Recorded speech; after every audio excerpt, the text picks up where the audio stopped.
दिनै BTR accord जानायनि उनावसो मानो बड'लेण्ड सेपारेट स्टेट दानि जेबो पलिसि गैया होननानै मानो बै बोसोरनैनि सिगां दंना गैयामोन सोंनाया नोंसोर एबसुनि दैदेनगिरिफोरनाव नोंसोर हागोन बनस'आ बेसेबां गोजानसिम बड'लेण्ड सोमावसारनायाव दिनै नेतृत्व होनो हागोन बड'लेण्ड सोरजिनायनि गभर्नर अफ इन्डियाया बा आसामा बा सेन्ट्रेल गभर्नमेन्टआ दिनै जेबो पलिसि गैया होननानै एबसुनि दैदेनगिरियानो गले गले बुंबाय माबोरै एकर्ड खालामनायनि बोसोरसे बोसोरनि उनावनो बोरै बड'लेण्डनि थाखाय नांफिनदों जे बड'लेण्ड सोरजिनायनि सेन्ट्रेल सरकाराव बा गभर्नर अफ इन्डियायाव दिनै जेबो पलिसि बिराद आनफर्चुनेट उपेन्द्र नाथ ब्रह्म बिथाङा बुंलांदोंमोन नामा थैनायनि सिगां सोरनिबा खोमा सिङाव दिनै बर्तमान किन्तु बड'लेण्ड सेपारेट स्टेट सोरजिनायनि जेबो पलिसि गैथ'आ नोंथांमोना अब्लाबो रायजोखौ थखायनानै बड'लेण्ड जोङो सोरजिनो जोङो आगान सुरनो होननानै उपेन्द्र नाथ ब्रह्म बिथाङा बे हायाव जेसेबांनो गोथौ जावगोन बेसेबांनो आबै आबौनि बेगें हादाफोर बेखौ सोर बुंदों दिनै रायजोआ मानो बड'लेण्ड नांगौ होननानै मानो बुंदों गासिबो उल्थासै बिटिआर एकर्डनि दफाया उल्था मावगासिनो दं नों नाय आसामाबोथ' दिनै आसाम स्टेट मोनबाय आसाम स्टेट मोननायनि उनावबोथ' दिनै बिथांमोननि जिउआव हाथियार लाग्राबो दङ आन्दलन दिनैबो आन्दलन खालामग्रा मानसि थानांगोन दिनै राजनितिकनि नेताया बुंनो हागौ जे बड'लेण्ड सेपारेट जानायनि जेबो पलिसि गैया बे बुंथाव जाथावना पसिबल हाग्रामा महिलारिया बुंनो हागौ प्रमद बर'आ दिनै गादियाव फैनायनि उनाव बुंनो हागौ नाथाय सात्र संगठननिफ्राय बुंनाया बे आनफर्चुनेट जादों रायजोफोरा साननानै ला खुलुमबाय गिबियाव नोंथांमोनखौहाय दिनै नोंथांमोननि सोंनाय बायदि बनसुआ थारैनो बड'लेण्ड सोमावसारनायाव सैथोयै खामानि जोबजासिम मावलांनो हागोन नामा बेनि सोंनायनि फिननायाव दिनै आङो बेखौनो बुंनो लुबैगोन दिनै नंगौ रायजोआ मोनसे सन्देह जादों आरो मोनसे साननाय फैदों बनसुआ दिनै थारैनो दुलाराय बर' रायजो राजानि थाखाय मोजांनि थाखाय दिनै बड'लेण्ड सोमावसारनायाव जा ओंखारबाय बियो बेसेबां गोलावसिन बेसेबां गोजानसिम थांनो हागोन बेखौ रायजोआ दिनै सानदों बे स्वाभाबिक खोथा आरो मोनसे सन्देहबो जादों बिथांमोना सोरनिबा थुनज्लायनायावसो बड'लेण्ड दाबिफिननायनि खामानियाव ओंखारदों नामा लामायाव ओंखारदों नामा बेखौ दिनै रायजोआ गोबाङा सन्देह जादों आरो गोबाङा दिनै ओंखारबोदों दा सन्देह जानाया स्वाभाबिक मानो होननानै बुङोबा जायफ्रा दिनै बनस'नि मेम्बारफोर एबा दैदेनगिरि जानानै दङ बिथांमोना थांनाय समफोराव पिपिएफ हानजाजों दैदेनजानाय बिएसिआव बिबान लाबोनाय साफा दैदेनगिरिफोर गोबाङा नङाब्लाबो कयजनमाना दङ दा बे सैथो बिथांमोना मोनसे हन्देह जादों रायजोआ जाय बिथांमोना थारैनो बड'लेण्डनि थाखाय नांमानो ओंखारबोदोंना फारसेथिं रायजोआ बिराद गिदिर अलखदाव जानो थांगासिनो दङ आरो फारसेथिं दिनै जोंनो लिडार नांगौ जानानै फैदों बड'लेण्डनि थाखाय दिनै सोमावसारनो दिनै सन्देहआ जाबाबि बेखौ गाज्रि मोननांगौनि खोथा गैया नाथाय दिनै बनस'आ बेसेबां गोजानसिम बड'लेण्ड सोमावसारनायाव दिनै नेतृत्व होनो हामारगोन बेसेबां गोबावसिम दिनै रायजोफोरखौ बिसोर लाना थांनो हागोन बेयो उनावसो फोरमायसिगोन जुदि बिथांमोना थारैनो राजनितिकनि हरजन्त्रनि थाखायसो सोरनिबा थुनज्लायनायावसो जुदि बड'लेण्ड बिनो फैदोंब्ला बेखौ गाबोननो रायजो राजाया दिनै नुनो मोनगोन बेनिखायनो फैबाय थानाय समावसो बिथांमोननि नांलांनायनि हाबाफारिनि फिथाइनि गेजेरजोंसो बिथांमोननि नाजानाया नांनाया सैथो असैथो बेखौ जोङो दिनै बुंनो हागोन दा बनसुनि थासारिया बा नांनो ओंखारनाय बेसेबां सैथो आरो बेसेबां नंखाय बेनि सायाव आं थोंजोङै बुंनो हायाब्लाबो बिथांमोननि बिथाइनि सायावसो जे जों मिथिगोन बेखौनो आं नोंथांमोननि गेजेराव बुंनानै दोनो आरो नंगौ दिनै बनसुआ जितु बड'लेण्ड सोमावसारनायनि थाखाय दिनै जागायजेनबाय फारसेथिं दिनै जोंहा दुलाराय बर' फरायसा आफादनि दैदेनगिरि बिथांमोना गले गले बुंगासिनो दिनै बिथांमोननि नांनो नाजानाया मिसा बे राजनितिनि हरजन्त्र आरो बेखौबो दिनै बुंबावदों दिनै बड'लेण्ड सोरजिनायनि गभर्नमेन्ट अफ इन्डियाया बा आसामा बा सेन्ट्रेल गभर्नमेन्टआ दिनै जेबो पलिसि गैया होननानै एबसुनि दैदेनगिरियानो गले गले बुंबाय थादों। नाथाय बेखौ बुंनायनि जाहोना मा होनना नोंथांमोननि सोंनायनि फिननायाव आं दिनै बेखौनो बुंनांगोन। जिहेतु जोंहा एबसुआबो मोनसे खोथाखौ सैथोयै बुंदों जे थांनाय 2020 आवसो बिटिआर एकर्ड खालामबाय। एकर्ड खालामनायनि उनाव गासैबो दफाया जे सानसेयावनो जाफुंनांगौ बेबो नङा, बेथ' खिन्थु सैथो। बोसोरसे, बोसोरनै, बोसोरथाम, बोसोरब्रै, बोसोरबा दिनै लालांनो हागौ। जुदि बोसोरबा जायैनि आगोलावनो जुदि दिनै बड'लेण्डनि थाखाय जुदि सोरबा नांनो ओंखारबोयोब्ला एबसुनि सायाव बै जायफ्रा दिनै जाय सरकारा दिनै बिटिआर एकर्ड खालामा बिथांमोना एबसुनि सायाव मोनसे नोजोरा गोग्लैगोन।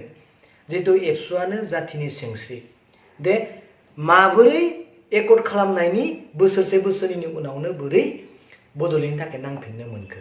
रायजोखौ नोंथांमोना कन्ट्रल खालामनो हायाखै नामा? रायजोआ नोंथांमोनदो गैया नामा? बे मोनसे साननाय नोजोरा सेन्ट्रेल सरकार आरो आसाम सरकारा बिथांमोननि सायाव नोजोरा गोग्लैगोन। बे मोनसे बिराद गिदिर प्रब्लेम जानानै दङ। बिनिखायनो बिथांमोना नेनो होदों, बेबो थिग।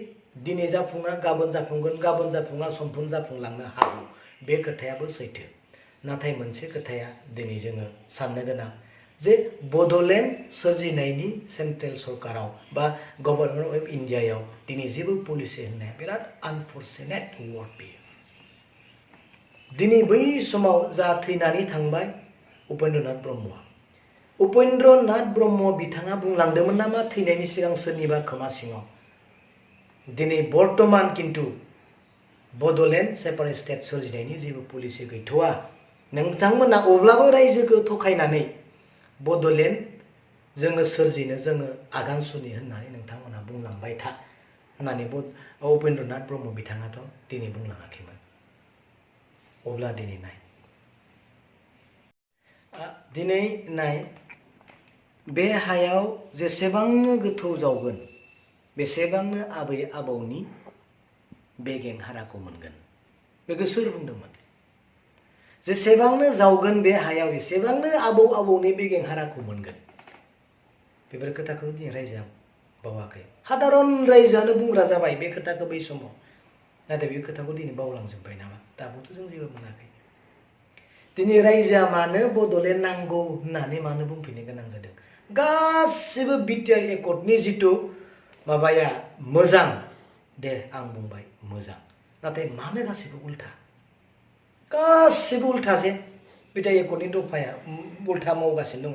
नों नाय 6.3 दफाखौ नाय नोंसोरो। 6 दफायाव जोंहा दोङो स्कुल प्रभिन्सियेलाइज खालामनाय। दा जोंहा आसाम सरकारा केबिनेटआव पास खालामबाय, मोनसेबो स्कुलखौ प्रभिन्सियेलाइज खालामनाय जानाय नंला। बे बिटिआर एकर्डनि उल्था नङा होमबा? उल्था नङा होमबा? उल्था ना? एबा जोङो ट्राइबेलफोरनि हानि मोन्थायखौ होनाय जागोन, बिसोरखौ रावखौबो होखारनाय जानाय नङा। बिथांमोना हानि मोन्थाय मोननांगौ, बिथांमोनखौ होखारोब्ला एकदम मारमान्टिक घटना जागोन होनलायनाय जाबाय। दा एकर्डआव जोंहा दोङो ट्राइबेलफोरनि मोन्थायखौ मोननांगौ, खिन्थु दिनै होखारगासिनो बर' जातिखौ, बर' बिसाखौनो दिनै होखारदों। बे एकर्डनि उल्था नङा होमबा? दिनै कार्बि आलंनि एसटि बर'फोरनो एसटि होनांगौ होननानै दिनै एकर्डआव फैबाय, नाथाय दासिमबो एकर्डआव थानाय खामानिखौ मावफुङालाखैनो मोनद' हारिनो एसटि होनो थाखाय दिनै जुद्दा खालामगासिनो। बे एकर्डनि उल्था नङा होमबा? दिनै एनडिबिफ्रा एकर्डनि जुगिदि गनांगौ, बाहेरायाव उदां आखराव फैनांगौ, नों आं बायदि संसार जानो मोननांगौ, नाथाय दासिमबो जेलाव दङ। बे एकर्डनि उल्था नङा होमबा? दिनै मार्टियार फेमिलिफोरनो दिनै थाखा फैसा होनानै एसे अनसुंथाइ होनांगौ, बिथांमोननि न'खरखौ दिनै गोजोन होनांगौ, नाथाय दिनै होनो हायाखै। खिन्थु बर'नि मार्टियारनोसो दिनै मानगोनां प्रमद बर'नि आखाइजों चेक 4 लाख ना 5 लाख रानना होबाय। बे एकर्डनि उल्था नङा होमबा? दिनै जोंनि गुथै अफिसफोरानो, जोंनि गासै कार्यालयफ्रानो जोंनि बर' अफिसारजों दिनै बुंफबनांगौ, नाथाय 90% गुबुन जाति जायफोरा दिनै दङ। बबेयावबाथ' 100% गुबुन जाति। बे एकर्डनि उल्था नङा होमबा? दिनै आरो नों नाय डेभेलपमेन्टनि खामानि हिसाबै जिथु जोंहा बे कारिगावआव फ्लाइअभार बानायनाय आरो गरायसालाव फ्लाइअभार बानायनाय, सेन्ट्रेल इउनिभार्सिटि बानायनाय, आरो जोंहा बे माजबाद टु हलंगि बे एकर्डआव थानाय जिथु हाइवे बानायनाय, आरो सापागुरिनिफ्राय ओरै भुटानसिम थांनाय बेखौ हाइवे बानायनाय, बेफोर सब एकर्डआव दंजोबो। दा बेफोर खामानिखौ दिनै मावालाखैनो पाग्लादियाव बिराद गिदिर दलं होनाय जासिगोन होननानै आसामनि CMआ दिनै बुंना गालांबाय बेबो एकर्डनि उल्था नङा होमबा ना नों एकर्डआव थानायखौनो नोङो मावालाखिनो जुदि एकर्डआव गैयैखौनो मावनाय बे उल्था नङा होमबा बेफोरबायदिनो गासैबो जुदि उल्थाब्ला बेफोर गासैबो खामानिया जुदि उल्था नङा होमबा नामा ना उल्था नङा गासैबो थिग दङ दिनै जोङो गोग्लैनायनि उनाव जों आरो सिखांफिननो हाला होमबा जोंनो सिखांफिननांगोन ना दिनै जोंहा मा जागोन NIT लाबोबाय एकर्डनि नामाव बर्तमान एकर्ड दङ NIT दङ सेन्ट्रेल इउनिभार्सिटि दङ केन्सार हस्पिटाल दङ बेफोराव दिनै जोङो 60% 70% जोंनि बर' स्टुडेन्टफ्रा मोननांगौ होनना लिरनाय दंना गैया बेयावथ' लिरनाय गैया जायनि थाखाय दिनै धरना होनांगौ जायो 60-70% बर'आ मोननांगौ होननाय दंना गैया दिनैसिमथ' गैया बेफोरावबो जों आरो आन्दलन खालामनानैसो जों एडमिसन लानोसै नामा बेफोरबायदि अबस्था अब्ला नायदो जोङो दिनै बर' साहित्य सभा आरो एबसुआ दिनै जिथु रायजोफोरखौ मोनसे हजा खालामगासिनो दङ जे दिनै माबानिफ्राय थाखो 3 थाखो 4निफ्रायनो जोंहा दिनै इंलिस जासिगोन सानखान्थि आरो बिगियानाव नामा बे जोंनि बर' माबाखौ फोजोबलांनाय नङा होमबा बे एकर्डनि उल्था नङा होमबा बेफोरबायदि गासैबो घटनाखौ दिनै रायजो राजाया नुनानैबो जुदि नोङो खुगायाव मोनसे गोसोआव मोनसे जुदि दङब्ला जों मा जागोन जोंथ' नांलांनांगोन आसामाबो दिनै आसाम स्टेट मोनबाय आसाम स्टेट मोननायनि उनावबोथ' दिनै बिथांमोननि सिगाङाव हाथियार लाग्राबो दङ आन्दलन खालामबाय थाग्राबो दङ जोंनियावबो आन्दलन खालामग्रा मानसि थानांगोन ना दिनै थाङै थुङै बिसोरो बनसुआ बा सोरबाया आन्दलन खालामलांबाय थानायाव दिनै बिटिआर एकर्डखौसो गिनानै दिनै खोब माबा जाफुंहोनो हागौ लाबा सोरा जागोन बर' रायजोआनो लाब जागोन लाब जाया होमबा लाब जागोन ना बेनिखायनो बेफोरखौ जोङो सिन्था खालामनो गोनां जादों आरो एसेनोसै उपेन्द्रनाथ ब्रह्म बिथाङानो जुदि बै समाव जुदि बुंलांखानायमोनब्ला आलादा खोथा नाथाय टटेलि दिनै बड'फा जिथु उपेन्द्रनाथ ब्रह्मआ बुंलांनाय बेनिफ्राय नेगेटिभ जादों दिनै सोरनिबा रावा नोंसोर सिन्था खालामना नाय दे बड'लेण्ड सेपारेट स्टेट दानायनि जेबो पलिसियानो गैयाब्ला उपेन्द्रनाथ ब्रह्मनि बै समनिफ्रायनो अब्ला उपेन्द्रनाथ ब्रह्मआ दिनै रायजोखौ दिनै खौसे खालामनायनि थाखाय बड'लेण्ड सेपारेट स्टेटनि थाखाय नांलांनायनि गुथै खोथाखौ दिनै सोरनिबा जुगिदि दिनै नंखाय खालामनाय जादों बेथ' बिराद दुखु गोनां दिनै राजनितिकनि नेताया बुंनो हागौ जे बड'लेण्ड सेपारेट दानायनि जेबो पलिसि गैया बे बुंथावना जाथावना पसिबोल हाग्रामा महिलारिया बुंनो हागौ प्रमद बर'आ दिनै गादियाव फैनायनि उनाव बुंनो हागौ नाथाय जाहाथे छात्र संगठननिफ्राय बुंनाया बे आनफर्चुनेट जादों बेखौ रायजोफोरा खिन्थु साननानै ला दिनै सों एबसुनि दैदेनगिरि बिथांमोननियावनो सोंदो जे बिटिआर एकर्डनि सिगां बड'लेण्ड सेपारेट स्टेट दानायनि पलिसि दङ ना गैयामोन सोंलाय नों सोंलाय हागोन नोंसोर सोंनो नोंथांमोना सोंलाय खिन्थु दिनै बिटिआर एकर्ड जानायनि उनावसो मानो बड'लेण्ड सेपारेट स्टेट दानायनि जेबो पलिसि गैया होननानै मानो बुंखो बै बोसोरनैनि सिगां दंना गैयामोन सोंलाय नोंसोरो एबसुनि दैदेनगिरिफोरनाव नोंसोर सों हागोन सों बा नोंथांमोना सों जे हाग्रामा महिलारियाबोसो बै समाव बड'लेण्ड सेपारेट स्टेट दानायनि जि पलिसि गैया होनदोंमोन सार नोंथां बुंनाय खोथाखौनो दिनै एबसुनि दैदेनगिरिया बुंबाय नोंथाङानो फोरोंहैदोंमोन नामा हाग्रामा महिलारि बिथांनियाव सोंहै थांलाय नोंथां बुंनाय खोथाखौनो दिनै एबसुआ बुंबाय होननानै सोंहै थांलाय हाग्रामा महिलारि बिथांनियाव दिनै प्रमद बर' बिथांनियाव सोंलाय सार नोंथाङाथ' बै समाव बड'लेण्ड सेपारेट स्टेटनि थाखाय नांदोंमोन दा दिनै बनसुआ बड'लेण्ड सेपारेट स्टेटनि थाखाय दिनै दिल्लीयाव थांनो नागिरदों रायजोखौ दिनै हजा खालामदों नोंथाङा मा बुंगोन ना मानगोनां प्रमद बर'नाव सोंलाय नोंसोरो हागोन सोंलाय आरो बे उपेन्द्रनाथ ब्रह्म सार बिथाङा बुंलांदोंमोन नामा बड'लेण्ड सेपारेट स्टेट दानायनि जेबो पलिसि गैया थैनायनि सिगां सोरनिबा खोमा सिङाव बै समाव दंना गैयामोन दा दंना गैयामोन आरो दा प्रेजेन्टआव दंना गैया हागोन सोंनो सोंलाय नोंथांमोना हायोबा बिराद गिदिर मोनसे उपहार जागोन सोंनो हायोबा